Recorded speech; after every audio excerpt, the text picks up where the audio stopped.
menyampaikan materi taklim ini sedikit saya menyinggung bahwa saat ini kita berada di pertengahan bulan Rajab, tanggal 18 Rajab dan tepat dengan tanggal 18 Januari. Jadi kita gampang sekarang menghitungnya ya. Biasanya kan kita ingatnya bulan nasional, bulan Hijriah tidak ingat. Sekarang kita ingat, tapi 2-3 bulan nanti ke sana berubah lagi nanti.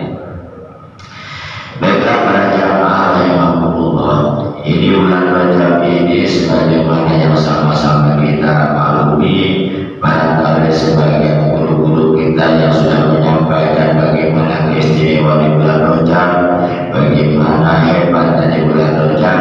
Sedikit saya sampaikan bahwa bulan Rajab ini sebagaimana yang Allah sampaikan dalam surat At-Taubah yang ke-36, kutibannya minha arba'atun huruf, bahwa bulan Rajab ini adalah predikatnya adalah huruf, artinya bulan yang dimuliakan, bulan yang istimewa, bulan yang dihormati.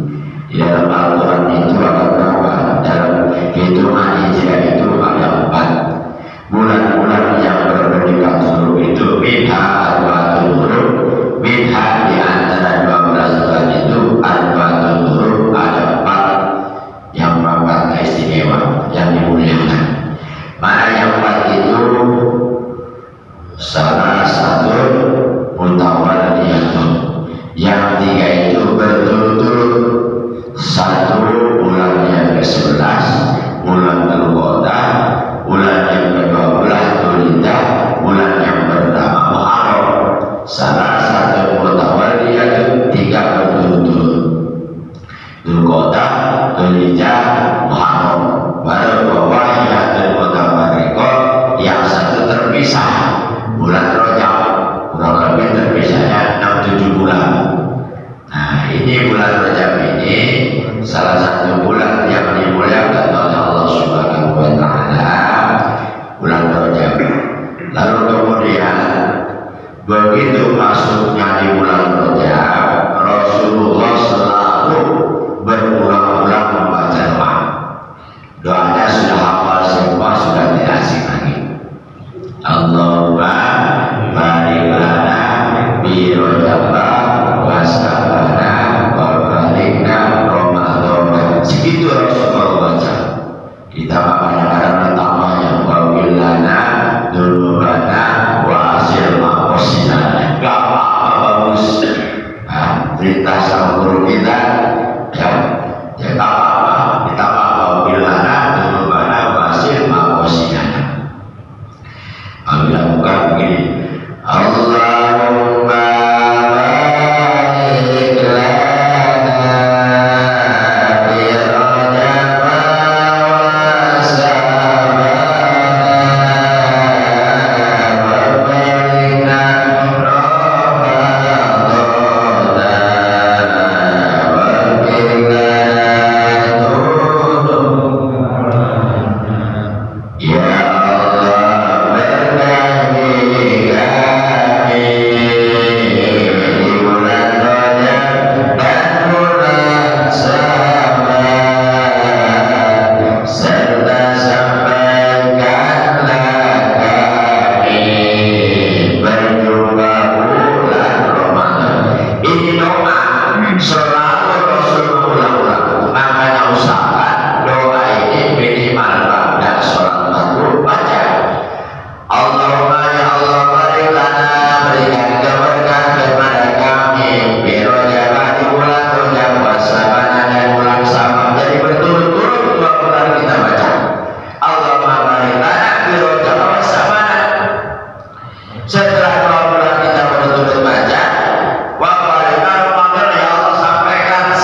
silakan kita berbanyak ibadah sunnah berpuasa. Akan tetapi sedikit saya sampaikan, tidak ada hadis yang menyatakan bahwa puasa sunnah di bulan Rajab. Tidak ada hadis yang menyatakan. Namun dulu ada seorang sahabat namanya Abi Ujibah al-Bahili. Beliau datang kepada baginda Rasulullah, ya Rasulullah, saya sudah datang. Lalu kemudian Rasul bertanya, wahai kau siapa? Saya Abi Ujibah al-Bahili. Kenapa kau sekarang mengambil rambut menjadi kurus? Kenapa kau tidak segar? Dulu kau gemuk. Lalu kemudian Ujibah al-Bahili menjawab, ya Rasulullah, saya sering berpuasa. Kemudian kamu berpuasa di bulan Rajab, saya berpuasa. Bulan yang lain saya berpuasa. Apa ya Rasulullah? Jangan begitu. Kalau kamu berpuasa, silakan puasa Senin Kamis. Kalau mau puasa, silakan puasa Nabi Daud. Kalau puasa Yaumul Bid, silakan berpuasa. Maka tidak ada diususkan hadis yang menyatakan puasa di bulan Rajab hukumnya sunnah, tapi ada satu hadis sahih yang tadi ceritakan itu menyatakan puasa di bulan Rajab sunnah. Dengan kejadian peristiwa itu, maka empat mazhab, Imam Syafi'i, Imam Hanafi, Imam Malik Hambali menyatakan bahwa puasa di bulan Rajab hukumnya sunnah. Cuma yang jadi persoalan, tidak ada ketentuan setiap hari puasa ke-1, ke-2 sampai 4 sampai 15, puasa 1 istimewanya begini, keduanya begini, ketiga. Ini tidak ada. Bahkan dalam salah satu hadis ada, tapi ini hadisnya hadis palsu, hadis umum. Yaum awal Ramadan, pada siapa yang puasa di awal Ramadan, kafaratul salatina salatan. Pada siapa yang puasa satu di bulan Rajab, al-kibaratan 3 tahun dosa kita. Makanya keduanya, pada siapa yang puasa keduanya, mengibaratkan dosa kita 2 tahun. Lalu kemudian pada siapa yang puasa ketiga kalinya, ibaratkan 1 tahun. Berarti orang yang puasa 3 kali berturut-turut diibaratkan dosanya sampai 6 tahun. Hadis ini hadis palsu, hadis doi. Tidak ada keterangan yang sahih puasa yang ke-1, ke-3, ke-7, ke-15. Itu semua hadisnya hadis doi atau hadis palsu, jangan jadikan patokan.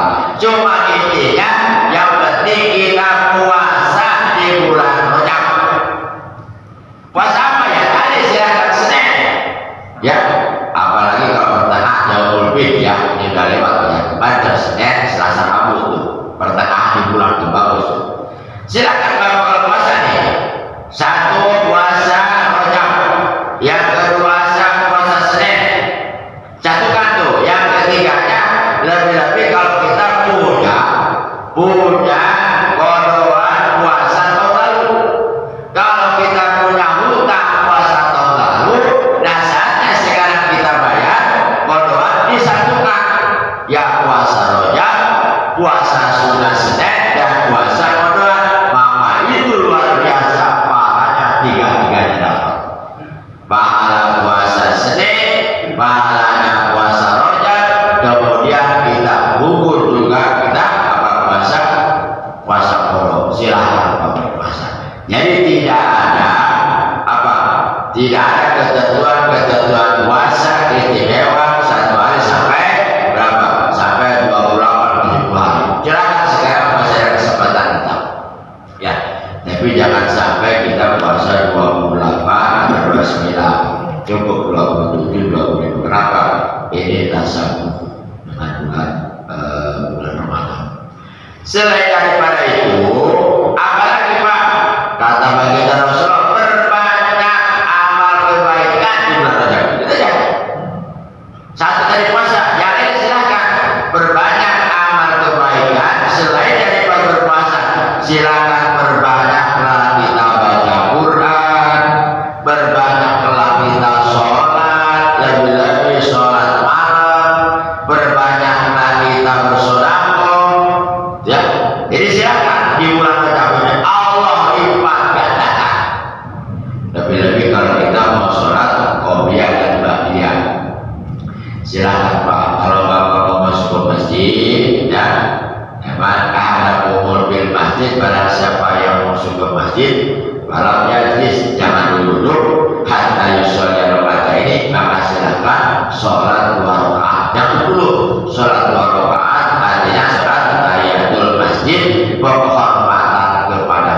di bulan Rajab Allah lipat gandakan sholatnya qobliyah dan ba'diyah, lebih-lebih sholat tahiyatul masjid.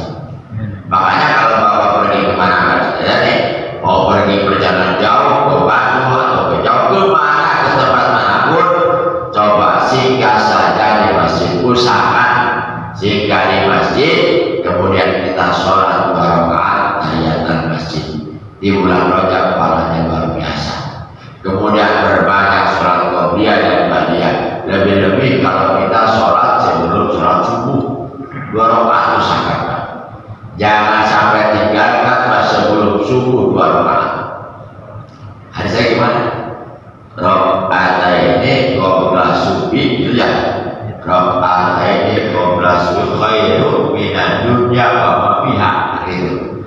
Barang siapa yang sholat 2 rakaat sebelum subuh, khairu minad dunya, lebih baik daripada dunia wa ma fiha, dan seisi dunia. Ini hadis sahih. Hadis sahih.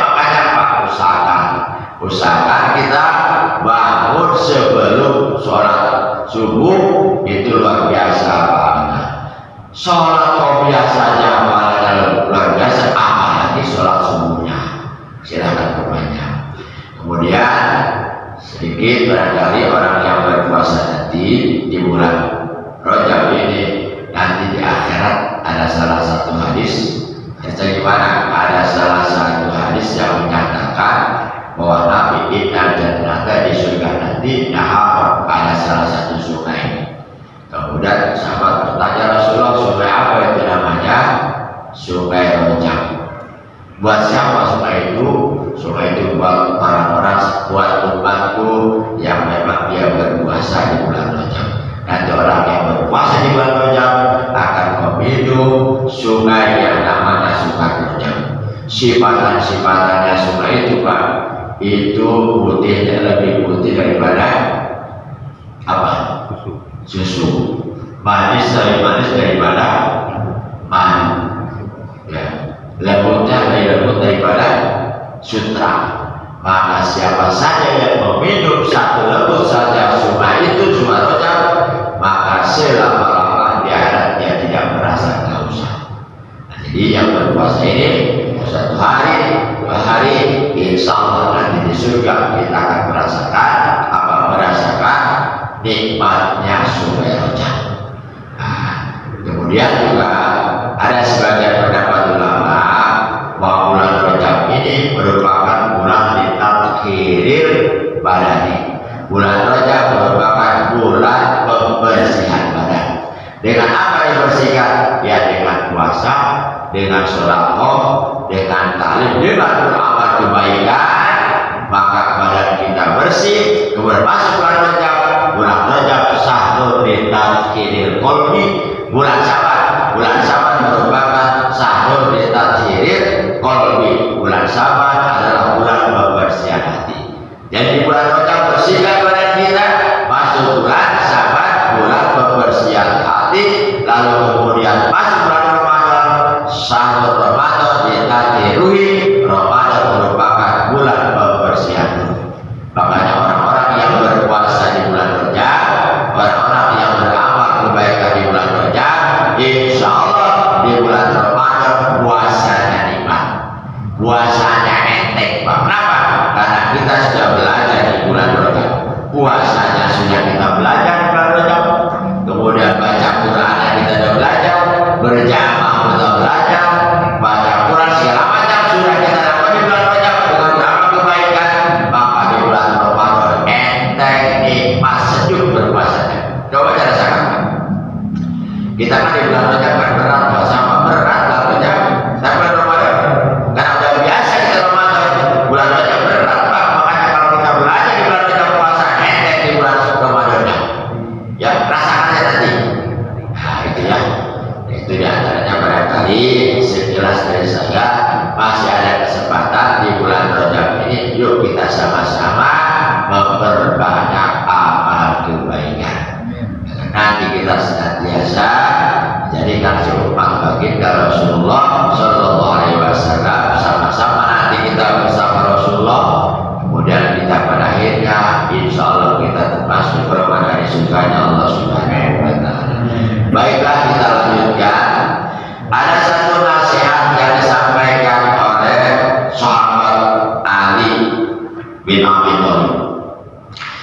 Bismillahirrahmanirrahim. Wa an Ali radhiyallahu anhu. Ada satu nasihat yang disampaikan oleh sahabat Ali. Karena ini nasihat dari sahabat Umar, Utsman dan Ali, terus di sini tercantum dalam kitab ini. Apa nasihatnya? Ada 3 nasihat. Inna min na'imid dunya yakfikal al-islam wa nikmatan. Inna min na'imid dunya, sesungguhnya dari sebagian nikmat-nikmat dunia, yakfikal maka dianggap cukup itu nikmat al-islam wa nikmatan. Islamlah yang nikmat sesungguhnya. Jadi nikmat sekian banyak yang Allah berikan dalam kehidupan kita tidak terhitung dengan alat canggih bagaimanapun. Bahkan Allah mengancam dalam Al-Quran, wa in ta'uddu nikmatallahi la tuhsuha. Tidak akan bisa menghitung, tidak akan la tuhsuha, tidak akan mampu, tidak akan pernah bisa kita menghitung nikmat yang Allah berikan. Kalau saya tanya sekarang, yang ada umur 60 tahun sekarang, kalau ditanya masih beda-beda. Sekarang yang Bapak rasakan nikmat, sekarang yang paling dirasakan paling nikmat apa sekarang? Jawabannya sekarang nih, yang sekarang dirasakan yang paling istimewa, yang paling nikmat apa sekarang nikmatnya? Sehat, apalagi? Ibadah. Nikmat, mungkin panjang umur yang beda-beda Pak. Misalnya Bapak yang betul aja panjang umur, alhamdulillah nikmat panjang umur, nikmat sehat terlapian. Iya. Tapi beda lagi dengan yang lain Pak. Iya, nikmat ibadah. Ya nikmat panjang umur, nikmat sehat kan beribadah. Nikmat sehat, panjang umur, banyak duit.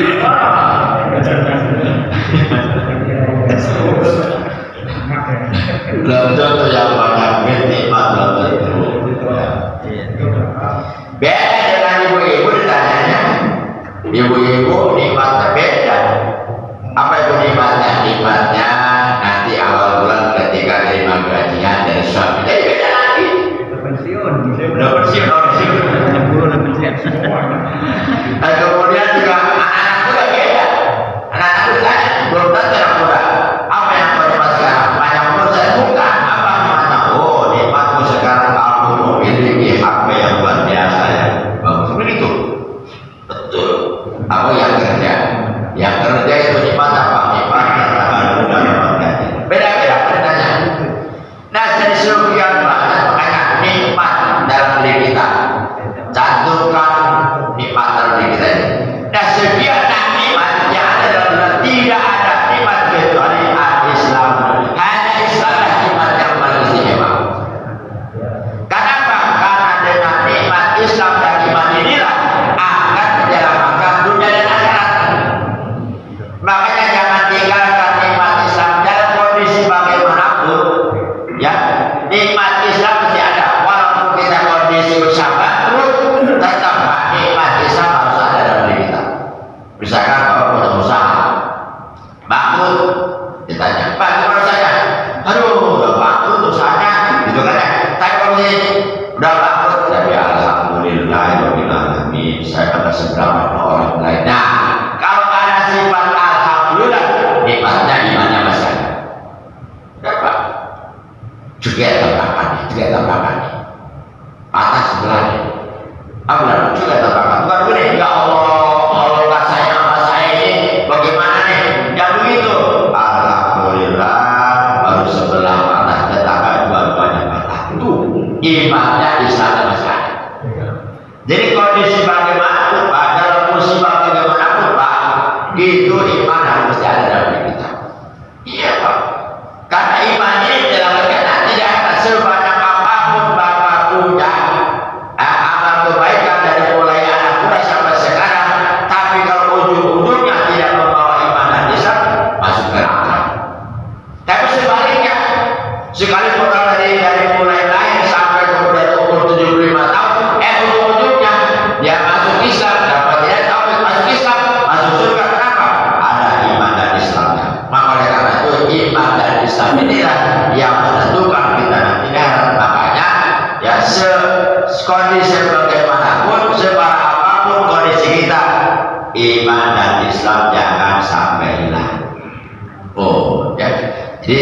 Jadi iman tadi seberapa? Sebab kenikmatan luar biasa dibandingkan yang lain kecuali hanya iman. Kalau tadi masalah harta, nggak seberapa, atau nggak seberapa.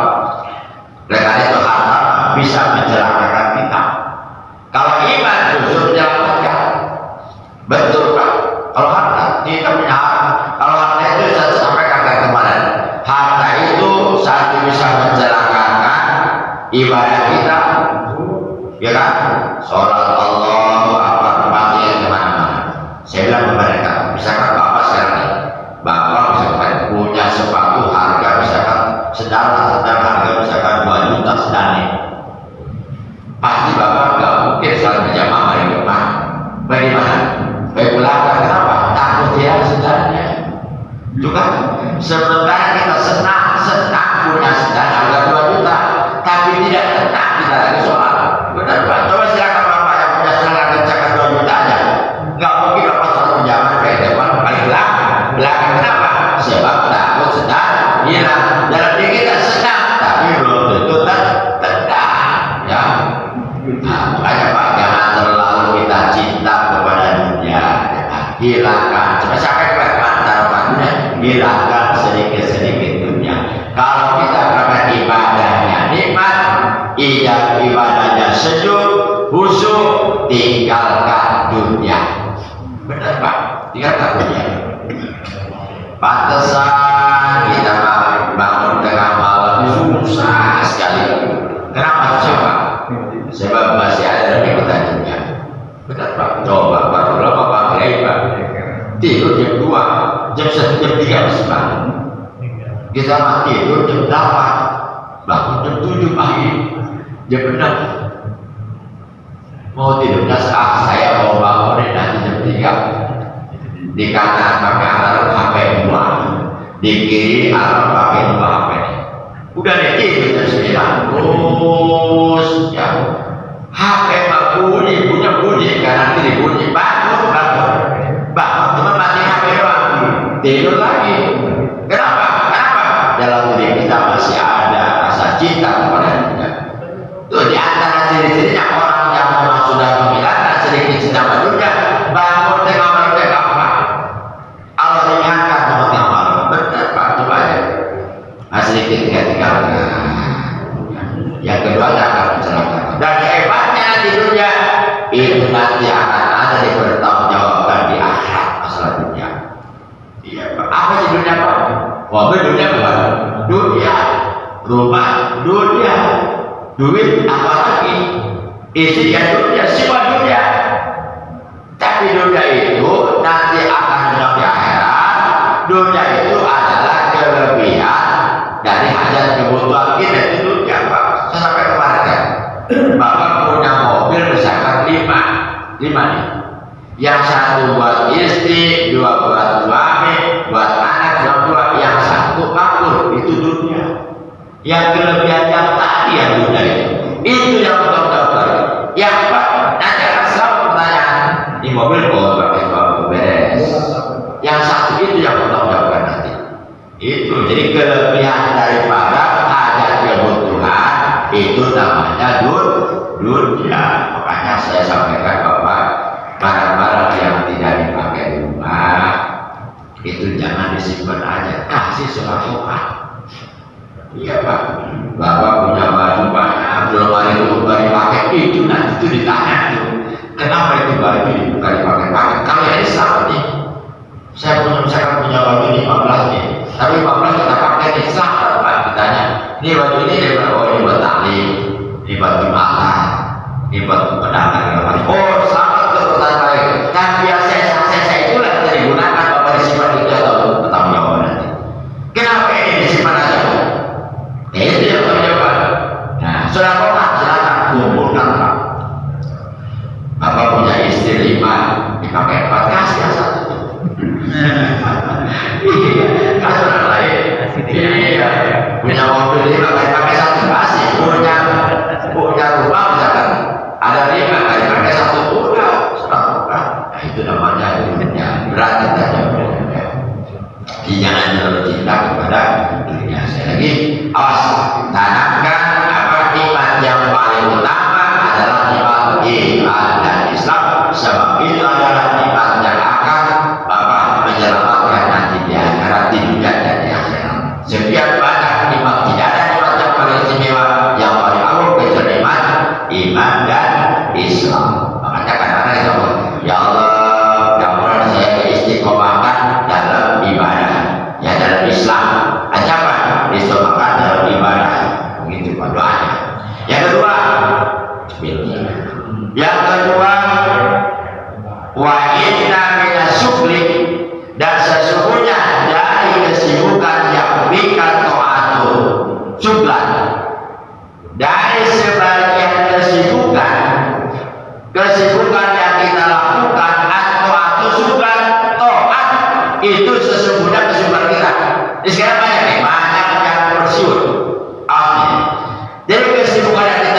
Begitu.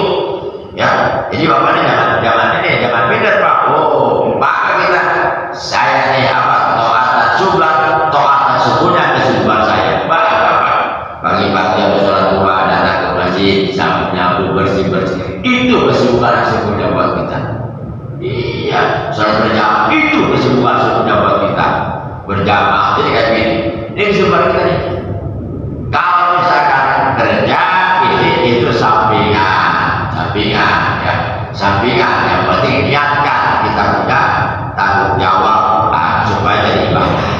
Jadi sekali lagi kesimpulannya, kesibukan yang kita lakukan adalah taat, itulah kesibukan yang sesungguhnya. Dan singkat terakhir satu lagi pas wa inna minal ibrati yang fikal mau'izatan. Nah, sesungguhnya sebagian daripada peringatan ibrah. Apa peringatan kita? Kebakaran belum tentu. Ya, kemudian hilang motor atau belum tentu. Apa ibrah kita? Al-mau'izatan. Maut adalah merupakan ibrah peringatan buat kita. Maka karena itu ketika ada meninggal dunia, itulah ibrah kita. Bukan karena kita kebakaran rumah, hilang mobil, segala macam, maka maut tidak jadikan sebagai peringatan. Makanya ketika bapak mau tajian biasa suka pakai maskop ya. Maskop tuh masih amplop kan ya. Di sini pakai maskop Pak. Masih amplop tuh. Berapa amplop isinya biasanya? Pak, kalau masih amplop mau jam ini berapa Pak? Jujur aja. Masuk ke malu-malu. Saya paling gede 50.000 itu. Baik 50. Tidak akan terbalik Pak, terbalik ya. Orang yang meninggal kesusahan udah kasih pakai besar 100-200. Kita makan nama Allah, nggak pakai nama lagi. Ada nama apa Allah? Penting masukin kan ada sorban masukin ya. Sudah akan terbalik. Kalau hajatan berapa? Kalau hajatan kita dapat berapa? 200. Berani nggak 20.000? 20 berani nggak? Berapa Pak? Minimal 100. Hajatan siapa? Duitnya berbanyak hajatannya. Tenda berapa juta, daputan, kamu udah siap. Ya, tapi yang meninggal dunia kan butuh. Paling ke 10.000, 20.000, dibalik kita Pak. Benar nggak? Dibalik kita Pak. Kasih bosnya, kasih ya Pak. Yang hajatan, undangan 10.000. Gitu. Yang meninggal berapa? 100 sama begitu. Yang hajatan kasih 20.000 kan Pak. Dia meninggal yang membutuhkan. Jadi nanti lain kali yang hajatan kita undangan 20.000, yang meninggal 100.000. Begitu siapa yang apa ya? Ada begitu. Ini makin balik Pak. Oh, petang-petang ini Pak bos nih Pak. Undangan 50 malu, 200.000 undangan benar. Malu ketemunya nih. Oh, ini atasan atau orang terhormat. Ingat, undangannya malu kalau dibuka. Kita berbalik ya. Jadi kesibukan kita, ibrah peringatan kita adalah maut. Makanya Pak, begitu kita tajian, silakan Pak datang itu yang berikan. Lihatin, dibuka bukanya. Yang di luar ada ngobrol, bagus-bagus, ngobrol dunia, poligami, segala macam. Udah ibrah tuh Pak, dibuka begitu dilihat.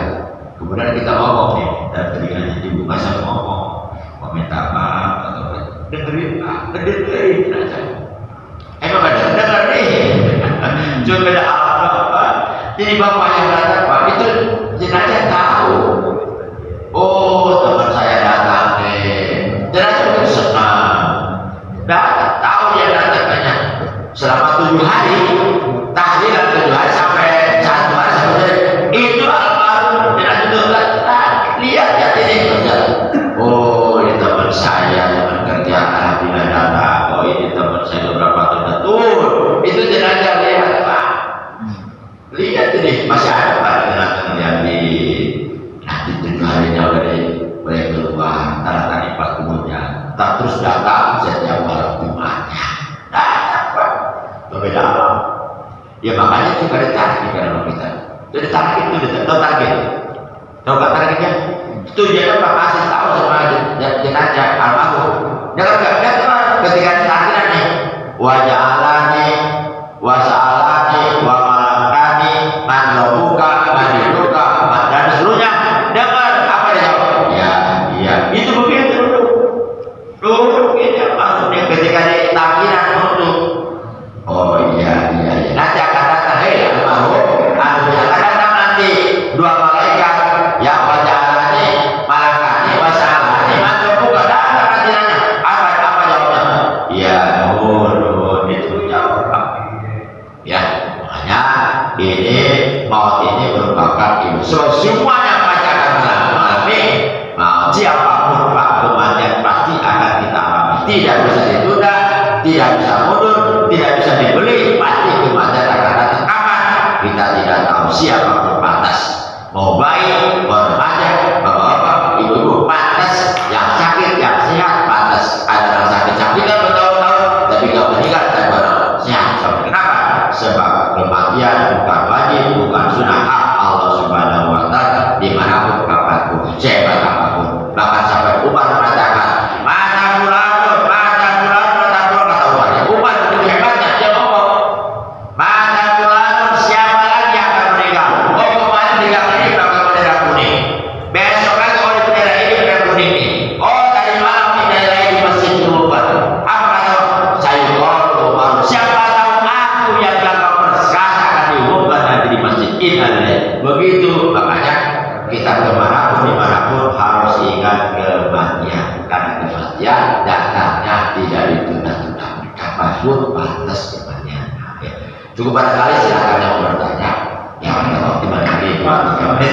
Tapi pada Ustaz tadi mengatakan kalau meninggal 7 hari ya masih karena di situ ya Ustaz ya. Kalau itu nggak sesuai dengan Al-Quran surat Al-Isra ayat 85 Ustaz. Yang artinya hai Muhammad, urusan lo adalah urusan lo kata Allah. Hanya sedikit yang kamu tahu. Nah itu bisa coba baca di surat Al-Isra ayat 85. Artinya gimana artinya? Wahai Muhammad, tentang lo jangan terpikirkan. Kalau salah nih, urusan lo adalah urusan lo kata Allah. Kalau Ustaz lihat lagi sama emak. Jadi urusan lo itu urusan Allah. Ya, mungkin aja rohnya itu ada di rumah sama di kali. Ustaz mau menang. Betul.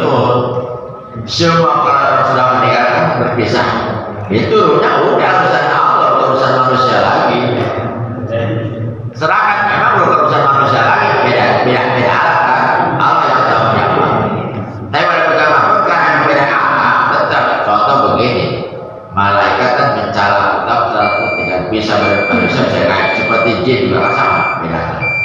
Kalau sudah meninggal bisa bukan urusan manusia, urusan Allah Subhanahu wa Ta'ala. Tidak ada yang tahu.